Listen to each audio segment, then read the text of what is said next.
Salut à toi et bienvenue dans cette nouvelle vidéo. Aujourd'hui, on va parler de l'écosystème cross-canal en Pige. Mais avant de rentrer dans le vif du sujet, je t'invite à télécharger ma toute nouvelle formation offerte en Pige sur comment se démarquer en Pige et obtenir des rendez-vous de qualité. Pour ça, rien de plus simple, tu as juste à cliquer sur le lien qui se trouve juste en dessous de cette vidéo.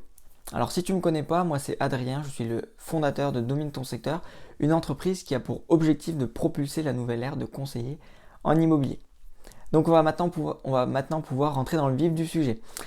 Un écosystème cross-canal, c'est quoi? Alors, avant même de te parler de l'écosystème cross-canal, j'aimerais faire un point. On a tendance à associer la pige au téléphone. Le téléphone, c'est un canal de distribution.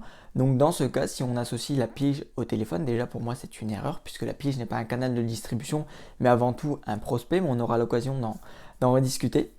Le téléphone est un canal de distribution. Donc si on passe des appels à un propriétaire ou qu'on utilise seulement le téléphone comme canal de distribution pour interagir avec lui en pige, on utilise une stratégie monocanal. Moi, je vais te conseiller d'utiliser une stratégie cross-canal. Donc, je vais te lire la définition de l'écosystème et du cross-canal. Donc, la fonction de l'écosystème correspond à fournir des biens ou des services qui vont satisfaire les besoins humains de manière indirecte ou directe, et c'est ce qu'on appelle un milieu organisé. Ensuite, le cross-canal. Donc le cross-canal, c'est une stratégie de distribution qui utilise plusieurs canaux de façon complémentaire et non pas de manière indépendante comme le multicanal, par exemple, qui est une stratégie de distribution où chaque canal est utilisé de manière indépendante. Donc imagine ton prospect. Si on utilise le multicanal, on va venir le toucher via plusieurs canaux de prospection de manière indépendante. Le cross-canal, tous les canaux de prospection vont venir se rejoindre ensemble pour toucher le prospect de manière complémentaire. Donc ça veut dire quoi? Premièrement, tu vas utiliser un écosystème. Moi, ce que je conseille toujours, c'est d'offrir de la valeur en pige. Donc tu vas offrir de la valeur, tu vas satisfaire les besoins du propriétaire, donc de manière directe ou indirecte.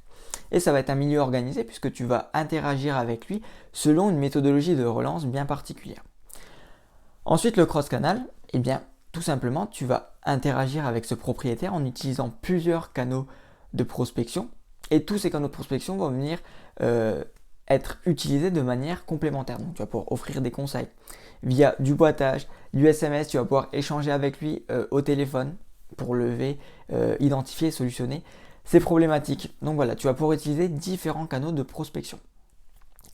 Donc moi ce que je te conseille, je répète, c'est d'utiliser un écosystème cross-canal en pige. Donc tu vas mettre en place une méthodologie de suivi où tu vas lui apporter de la valeur via différents canaux de prospection, de distribution.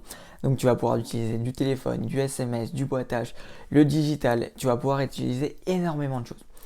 Donc moi ce que je t'invite à faire, c'est de réfléchir à la manière dont tu vas interagir avec ton prospect, donc ton propriétaire vendeur, quels canaux de prospection tu vas utiliser, comment tu vas les utiliser et selon quelle méthodologie de relance. Donc j'espère que cette vidéo t'aura plu. Si c'est le cas, je t'invite à liker, à t'abonner et à commenter. Je te remercie d'avoir regardé cette vidéo. Je te dis à très vite. Ciao ciao.